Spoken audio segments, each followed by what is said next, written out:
Welcome to Simplified UPSC by PPP, where we listen, learn, and grow together.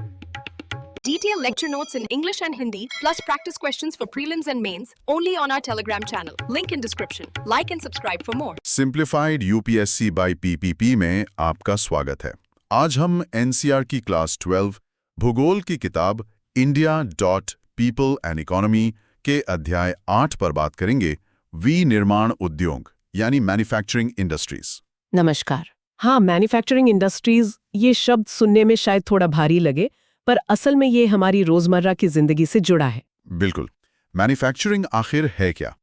आसान शब्दों में कहें तो कच्चे माल को लेना और उसे किसी ज्यादा उपयोगी, ज्यादा कीमती चीज में बदल देना। सही कहा। और ये प्रक्रिया आप देखें भारतीय अर्थव्यवस्था के लिए कितनी अहम है, उसकी रीढ़ है एक तरह से। सोचिए ना, खेतों का गन्ना मिलों में जाकर चीनी बनता है। हाँ, या कपास से कपड़ा। बिल्कुल, कपास से धागा, फिर कपड़ा, जमीन से निकला लौह अयस्क कैसे स्टील बन जाता है। ये सब विनिर्माण मतलब मैन्युफैक्चरिंग ही तो है। और ये सिर्फ चीजें बनाना नहीं है, ये बड़े पैमाने पर रोजगार देता है। नेशनल इनकम में भी इसका बड़ा योगदान है। जी हाँ, बहुत महत्वपूर्ण योगदान है। तो यूपीएससी के लिहाज से ये चैप्टर प्रीलिम्स और मेंस दोनों के लिए बहुत जरूरी हो जाता है। इससे हमें ये समझ आता है कि भारत में उद्योग कहाँ हैं, क्यों हैं, कौन से ज्यादा अहम हैं और सरकारी नीतियां कैसे असर डालती हैं। हाँ बिल्कुल। चलो अब फोकस करते हैं इस अध्याय के कोर कॉन्सेप्ट्स पर। अच्छा, उद्योगों को समझने के लिए सबसे पहले उन्हें अलग अलग वर्गों में बांटना मतलब क्लासिफाई करना जरूरी होता है ना? हाँ बिल्कुल।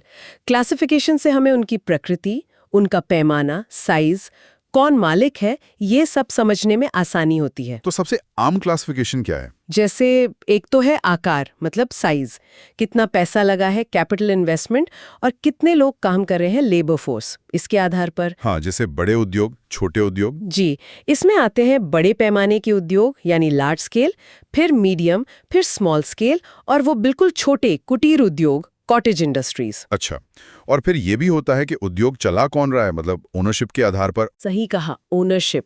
इसमें आते हैं पब्लिक सेक्टर मतलब सरकारी नियंत्रण वाले, जैसे कई भारी उद्योग शुरुआत में थे। हाँ। फिर प्राइवेट सेक्टर जो निजी हाथों में होते हैं, और जॉइंट सेक्टर या कोऑपरेटिव सेक्टर जहां सरकार और निजी मिलकर या फिर सहकारी समिति के जरिए उद्योग चलाते हैं। और ये जो सामरिक महत्व वाले उद्योग होते हैं वो अक्सर पब्लिक सेक्टर में ही होते हैं। हाँ बिल्कुल।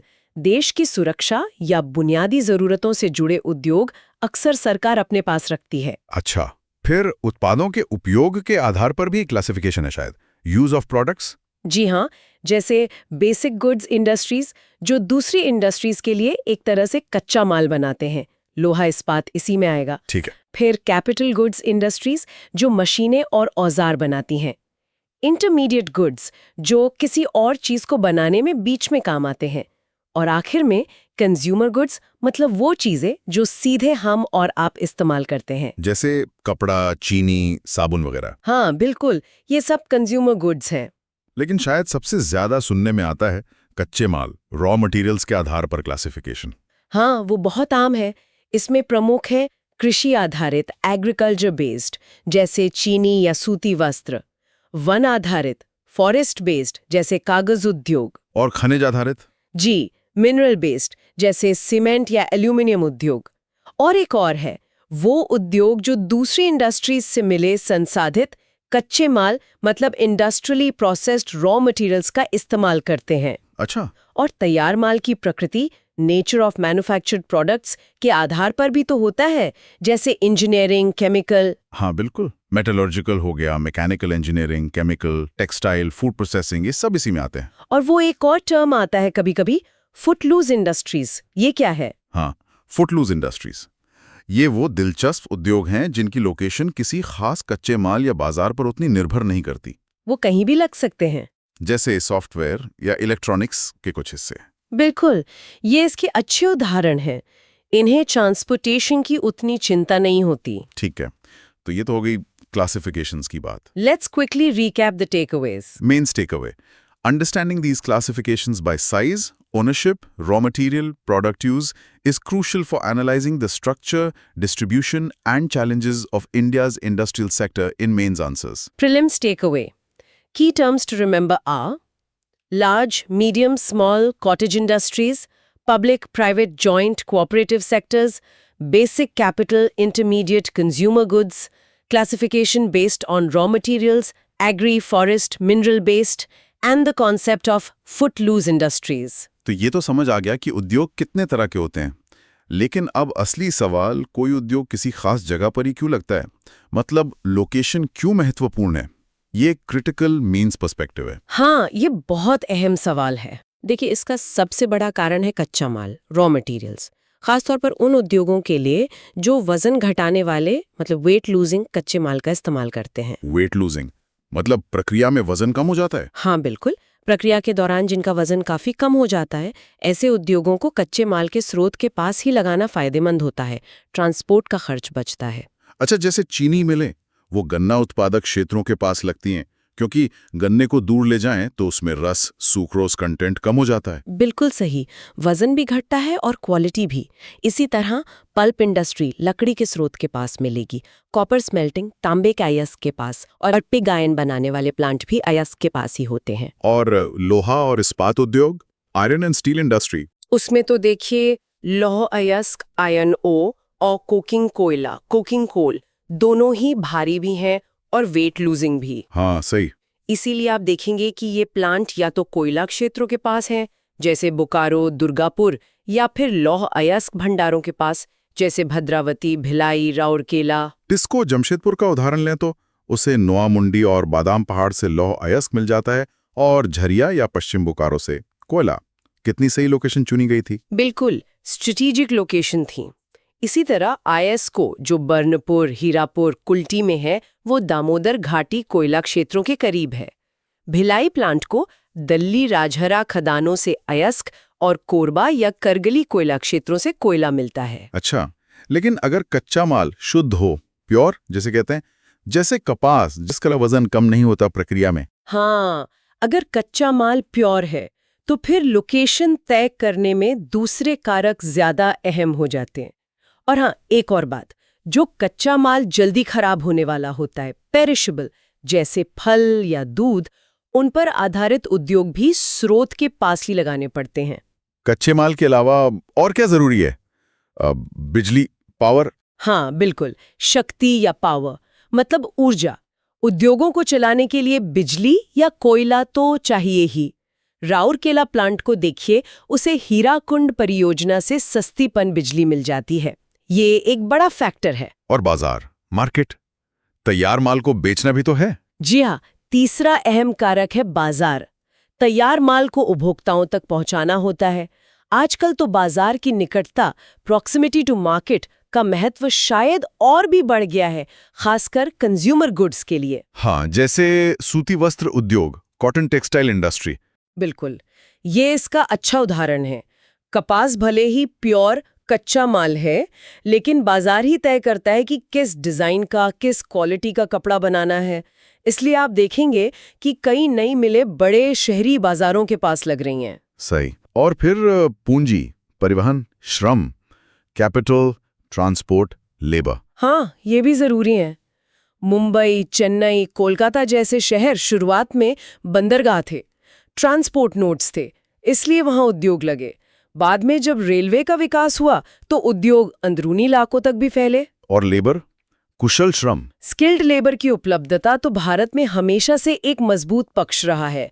इतनी बड़ी आबादी है, कुशल कारीगर भी मिलते हैं। और हिस्टोरिकल फैक्टर्स, ऐतिहासिक कारक, उनका भी तो असर होता है। हाँ बिल्कुल, हमारे औपनिवेशिक अतीत, कोलोनियल पास्ट को नहीं भूल सकते।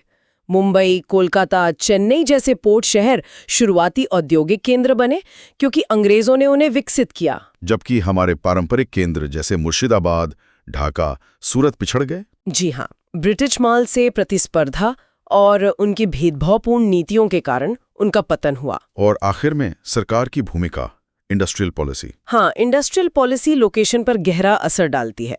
भारत सरकार ने हमेशा संतुलित क्षेत्रीय विकास, बैलेंस्ड रीजनल डेवलपमेंट पर जोर दिया है। जैसे भिलाई और राउरकेला में प्लांट लगाना, वो पिछड़े आदिवासी इलाके थे। बिल्कुल, ये इसी नीति का नतीजा था, ताकि उन क्षेत्रों का भी विकास हो सके।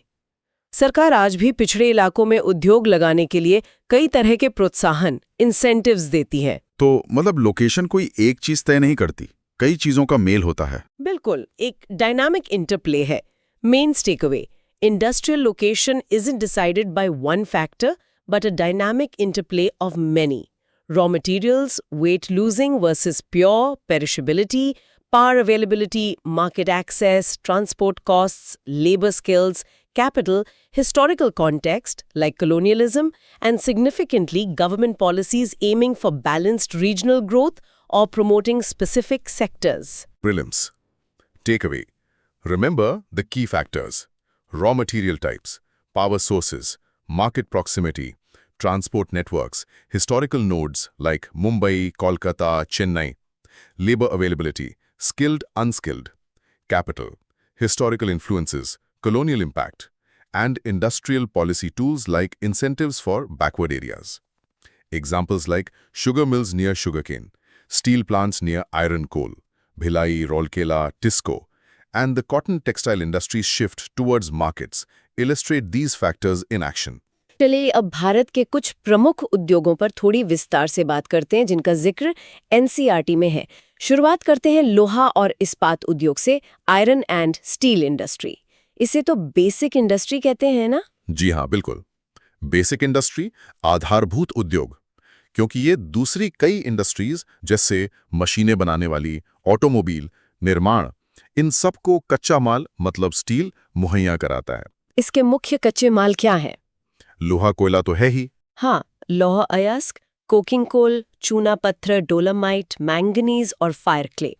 और प्रीलिम्स के लिए ये डेटा पॉइंट नोट करना जरूरी है कि ये सभी कच्चे माल आमतौर पर ग्रॉस या वेट लूजिंग होते हैं। अच्छा, इसीलिए लोकेशन कच्चे माल के पास होना जरूरी है। जी, और भारत में आप देखेंगे छोटा नागपुर पठार क्षेत्र, जिसमें झारखंड, उत्तरी ओडिशा, छत्तीसगढ़, पश्चिम बंगाल का हिस्सा आता है, ये इस उद्योग का गढ़ है।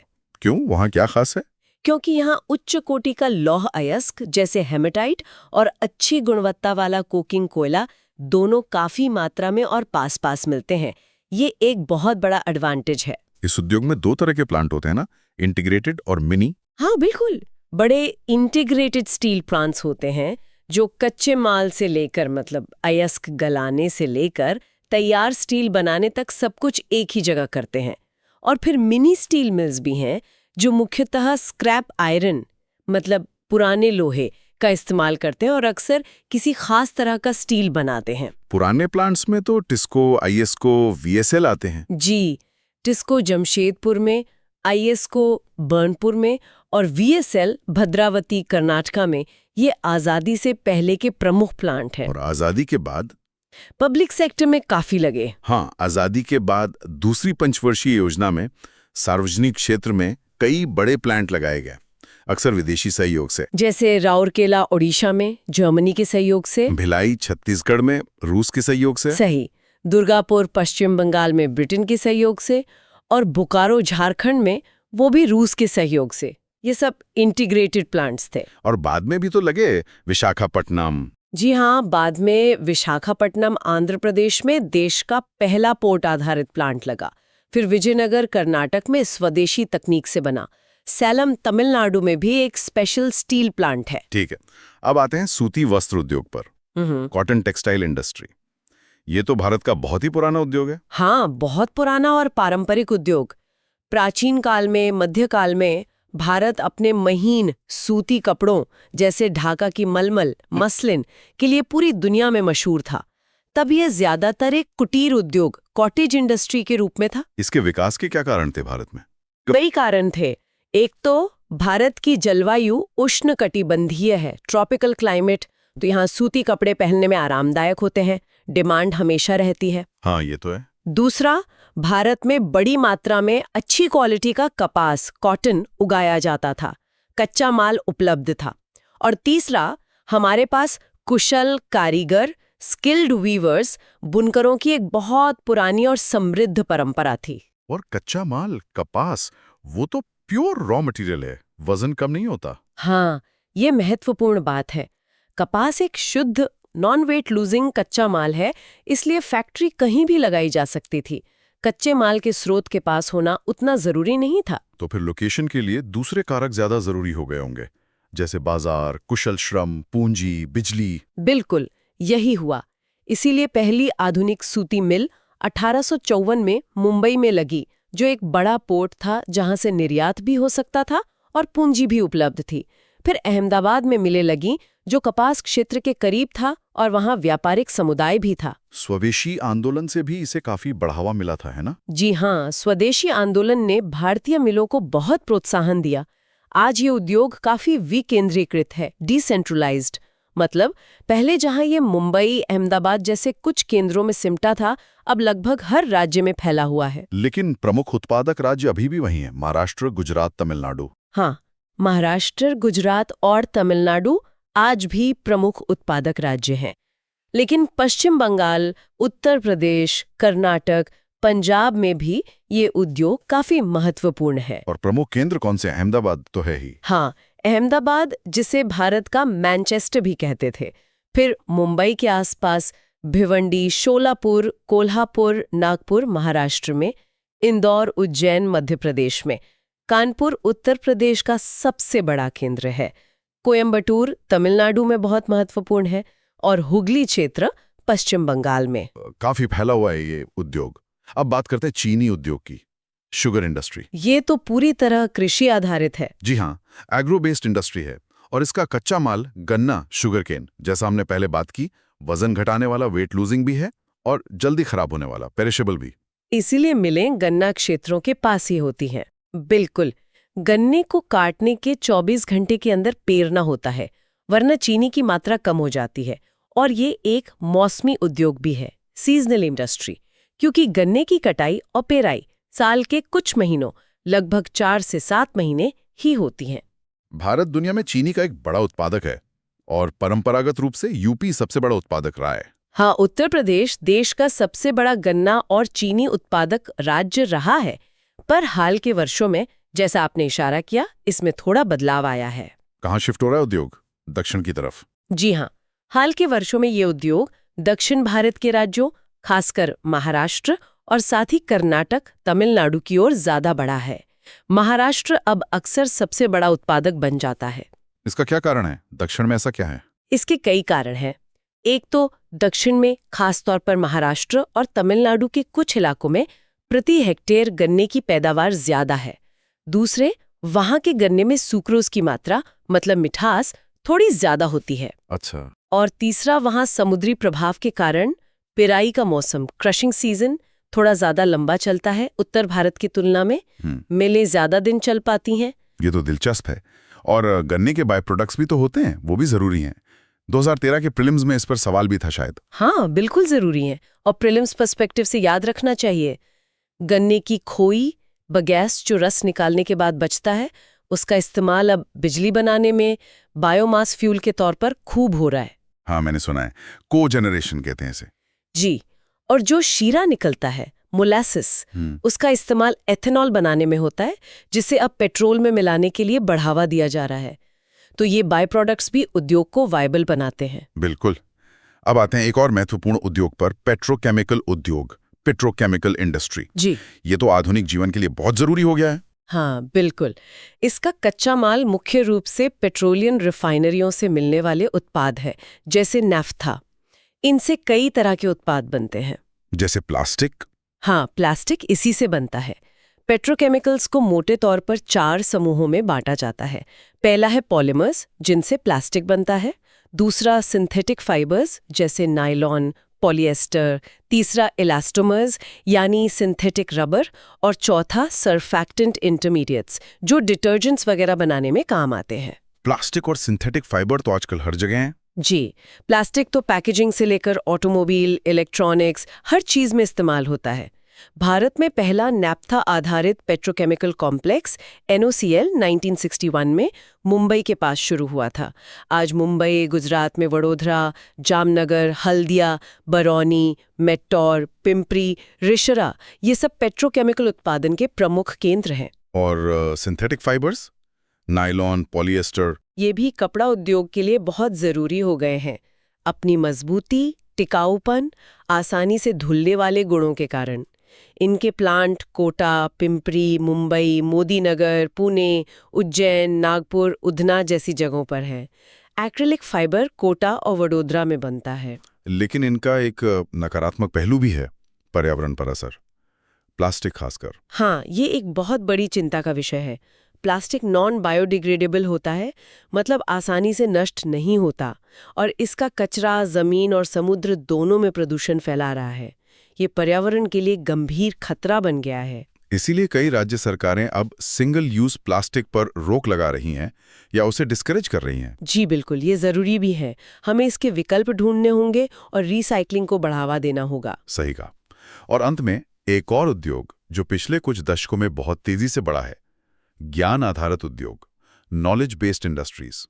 और इसमें सबसे प्रमुख है सूचना प्रौद्योगिकी यानी आईटी उद्योग। हाँ, आईटी इंडस्ट्री। इसने तो पिछले 20-25 सालों में भारत की अर्थव्यवस्था और समाज पर बहुत गहरा प्रभाव डाला है। भारतीय सॉफ्टवेयर उद्योग, सॉफ्टवेयर इंडस्ट्री तो दुनिया में अपनी पहचान बना चुका है। बिल्कुल, हमारा सॉफ्टवेयर निर्यात, एक्सपोर्ट्स बहुत ज्यादा है।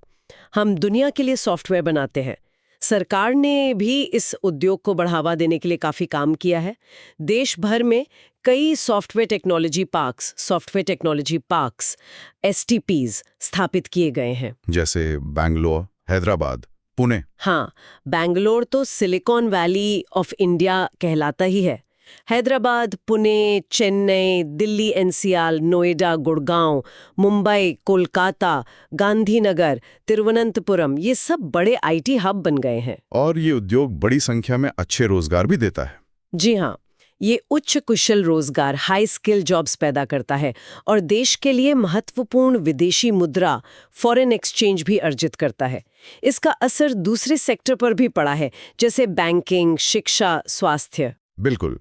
तो ये थे कुछ प्रमुख उद्योग।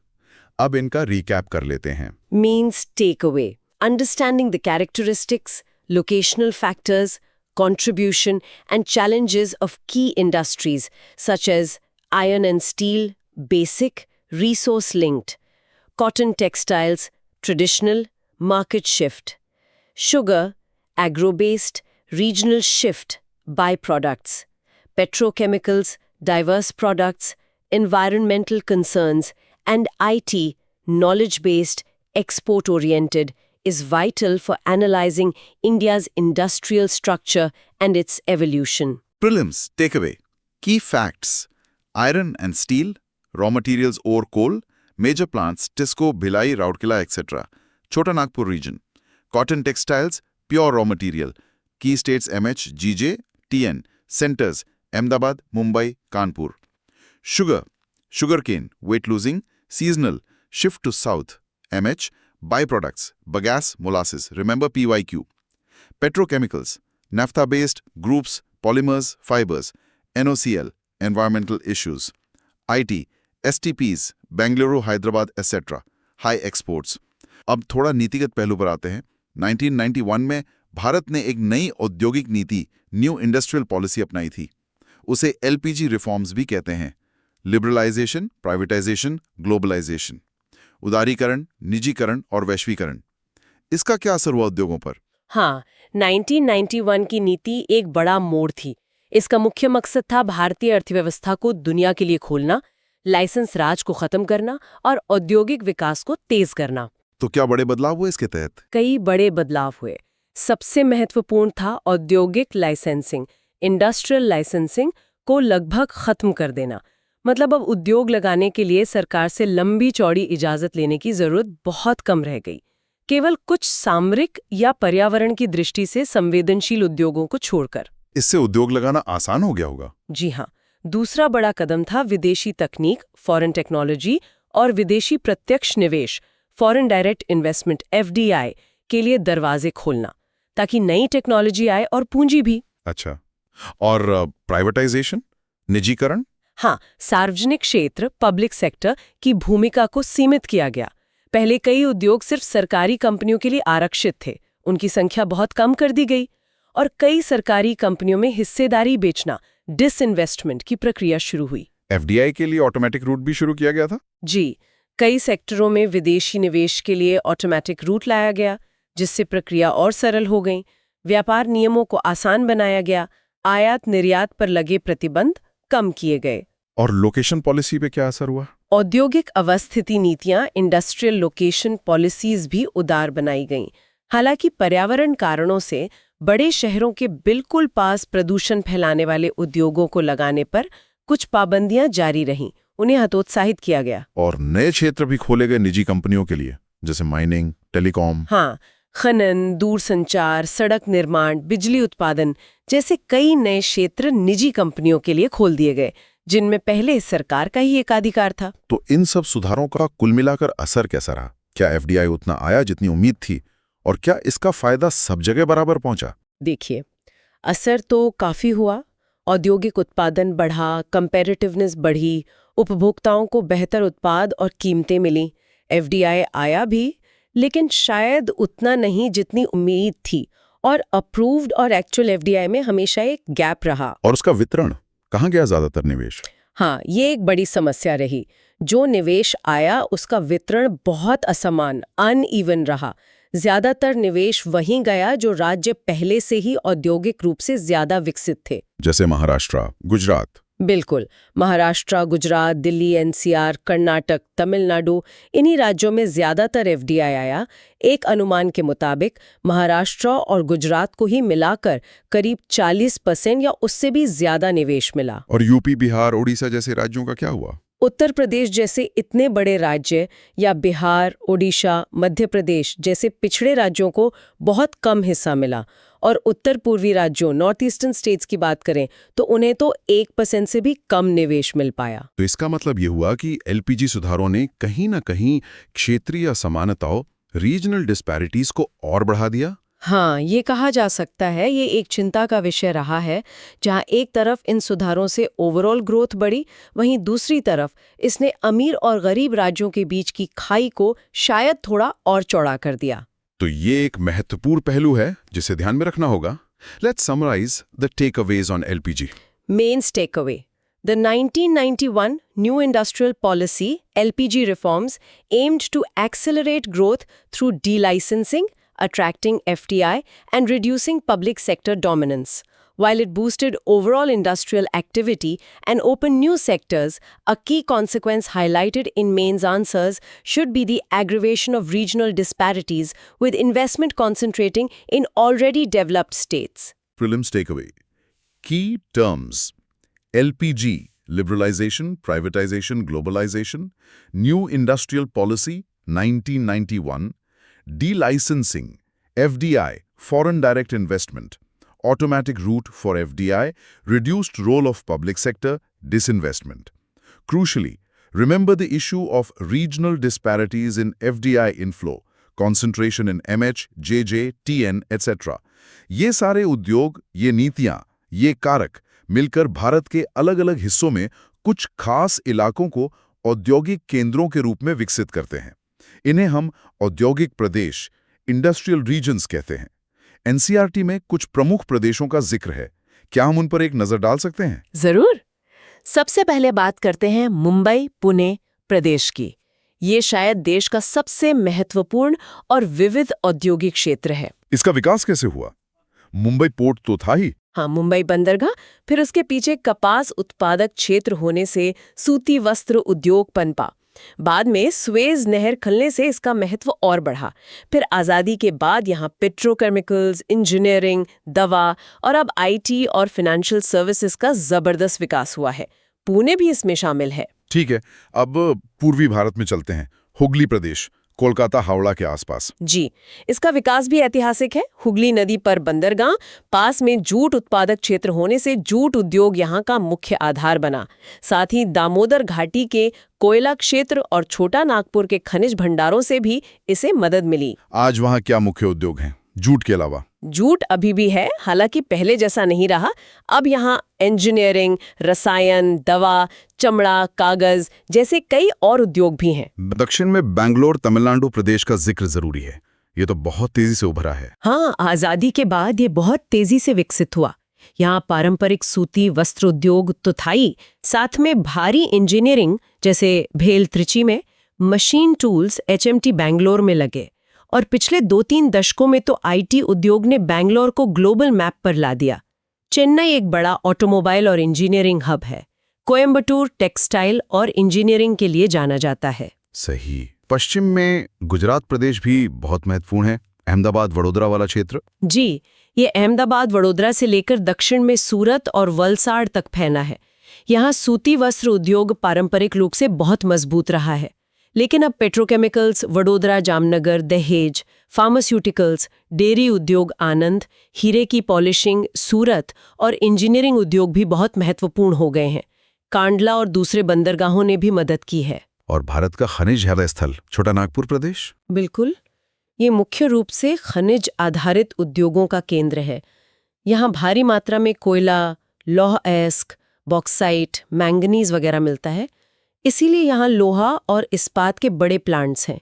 जमशेदपुर, बोकारो, राउरकेला, दुर्गापुर। भारी इंजीनियरिंग के लिए रांची, एचईसी, एल्यूमिनियम, सीमेंट जैसे उद्योग भी यहीं केंद्रित हैं। तटवर्ती इलाकों में और कौन से प्रमुख प्रदेश हैं? विशाखापट्टनम, गुंटूर प्रदेश? हाँ, आंध्र प्रदेश में विशाखापट्टनम, गुंटूर प्रदेश। इसका विकास विशाखापट्टनम और मछलीपट्टनम जैसे बंदरगाहों और इसके पीछे के कृषि और खनिज संसाधनों पर आधारित है। यहाँ जहाज निर्माण, शिप बिल्डिंग एक बड़ा उद्योग है विशाखापट्टनम में। पेट्रोलियम रिफाइनरी है, उर्वरक कारखाने हैं, चीनी मिलें हैं और विशाखापट्टनम में इंटीग्रेटेड स्टील प्लांट भी है। उत्तर भारत में दिल्ली के आसपास का क्षेत्र, गुड़गांव, दिल्ली, मेरठ प्रदेश। जी, ये मुख्य रूप से बाजार उन्मुख, मार्केट ओरिएंटेड प्रदेश हैं। देश की राजधानी और बड़ा बाजार होने के कारण यहाँ हल्के उद्योग ज्यादा पनपे हैं। इलेक्ट्रॉनिक्स, इंजीनियरिंग सामान, ऑटोमोबाइल, खासकर Gurgaon Manesar belt, software, readymade garments यहाँ के प्रमुख उद्योग हैं। मथुरा रिफाइनरी के कारण यहाँ पेट्रोकेमिकल कॉम्प्लेक्स भी विकसित हुआ है। और एकदम दक्षिण में केरल में कोल्लम, तिरुवनंतपुरम प्रदेश। हाँ, ये प्रदेश मुख्य रूप से कृषि उत्पादों और कुछ खनिजों पर आधारित है। यहाँ खाद्य प्रसंस्करण, नारियल जटा कॉयर उद्योग, मसाले, रबर आधारित उद्योग और साथ ही खनिज आधारित उद्योग जैसे इल्मेनाइट, मोनाजाइट प्रोसेसिंग महत्वपूर्ण है। कोची रिफाइनरी के आने से यहाँ पेट्रोकेमिकल उद्योगों को भी बढ़ावा मिला है। तो ये कुछ प्रमुख औद्योगिक प्रदेश हुए। Quick recap. Main takeaway: India's industrial landscape is characterized by distinct regions, each shaped by a unique combination of history, resources, infrastructure, and policy. Analyzing these regions helps understand spatial patterns of development and disparity. Key types include port-based Mumbai, Hooghly, Vizag, resource-based Chota Nagpur, IT-focused Bangalore TN, market-oriented Delhi NCR, and agro-mineral-based Kollam Trivandrum. Prelims takeaway. Be able to identify major industrial regions and their core characteristics. Industries. Mumbai-Pune, diverse, port, finance. Hooghly, jute, tea, coal, proximity. Bangalore TN, IT, auto, engineering. Gujarat, textiles, petrochemical, dairy. Chota Nagpur, minerals, iron and steel, heavy NG. Vizag, Guntur, port, shipbuilding, steel. Gurgaon, Delhi, Meerut, market-oriented auto, IT. Kollam, Trivandrum, agro-processing, minerals. तो ये थी भारत के विनिर्माण उद्योगों और औद्योगिक प्रदेशों की एक काफी विस्तृत तस्वीर। एनसीईआरटी के अध्याय 8 के आधार पर हमने देखा कि कैसे उद्योगों की लोकेशन कई सारे जटिल कारकों का नतीजा होती है।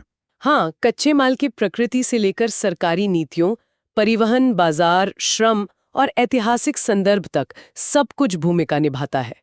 हमने लोहा, इस्पात, सूती वस्त्र, चीनी, पेट्रोकेमिकल और आईटी जैसे कुछ बहुत ही अहम उद्योगों की विशेषताओं, उनके वितरण और चुनौतियों को भी समझने की कोशिश की। और हमने ये भी देखा कि 1991 के एलपीजी सुधारों ने कैसे औद्योगिक परिदृश्य को बदला, निवेश और विकास को तो बढ़ावा दिया, लेकिन साथ ही क्षेत्रीय असमानता जैसी चुनौतियां भी पैदा की। ये शायद उन्हें और गहरा कर दिया। बिल्कुल। भारत के विभिन्न औद्योगिक प्रदेशों की अपनी एक अलग पहचान है, अपनी विशेषज्ञता है, जो देश की आर्थिक विविधता को दर्शाती है। जी। अब इस पूरी चर्चा के अंत में एक सवाल सोचने के लिए छोड़ जाते हैं। जैसे जैसे भारत मेक इन इंडिया और आत्मनिर्भरता, सेल्फ रिलायंस पर जोर दे रहा है और साथ ही पूरी दुनिया में पर्यावरण संरक्षण और टिकाऊ विकास सस्टेनेबल डेवलपमेंट की जरूरत भी बढ़ रही है। तो ऐसे में भविष्य में भारत का औद्योगिक परिदृश्य कैसा रूप लेगा? हाँ, ये एक बड़ा सवाल है। क्या जोर पारंपरिक उद्योगों को ही नई तकनीक से ज्यादा कुशलता से चलाने पर होगा, जी। या फिर हम पूरी तरह से नई हरित तकनीकों, ग्रीन टेक्नोलॉजीज और ज्ञान आधारित उद्योगों पर आधारित एक नई औद्योगिक क्रांति की ओर बढ़ेंगे? शायद दोनों का मिश्रण होगा। इस पर सोचना जरूरी है। Thanks for watching. Follow us on Telegram and Instagram. Don't forget to like, share, and subscribe.